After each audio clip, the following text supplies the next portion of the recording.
discuss now the dental implant bridges option, or the segmented dental implant bridges, okay?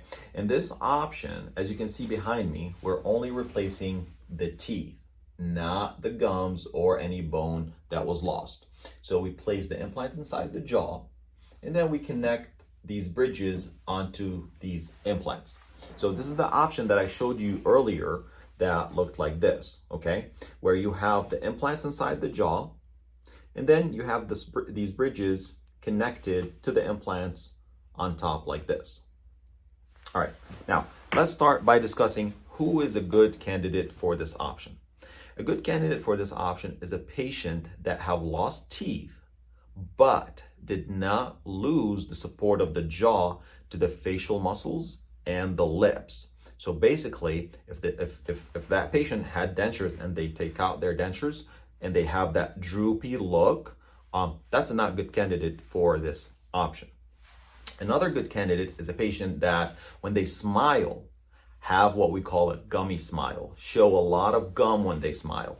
Those are good candidates for this type of procedure. Okay, now let's discuss the pros and cons of this procedure. On the pro side, this is a fixed in option, so you're not sitting there concerned with anything that's gonna, come out when you're talking. This is an option that's very small, so when we place it inside the mouth, it's not gonna feel foreign, okay? It's not gonna feel bulky, so that's a great option there. The third thing is it has a high level of aesthetics. It's pretty cosmetic option. From an aesthetic standpoint, it's gonna look as good as it gets.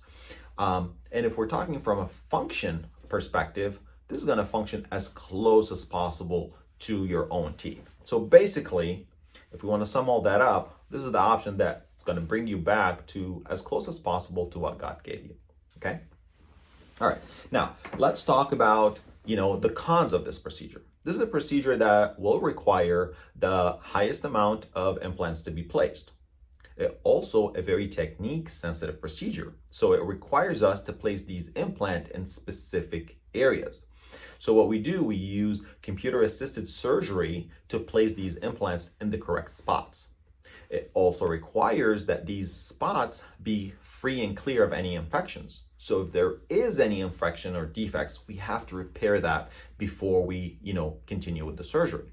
So when we add all that up, this is a procedure that have the highest cost out of all the procedures that we're going to talk about.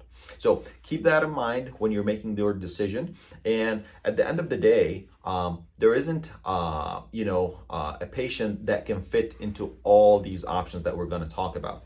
Every patient, depending on their condition and their situation, will fit into one or two of these options, but definitely not all of them. Stay tuned for the next video so we can discuss the All-on-4 or All-on-X options, the pros and cons, and who's a good candidate for that.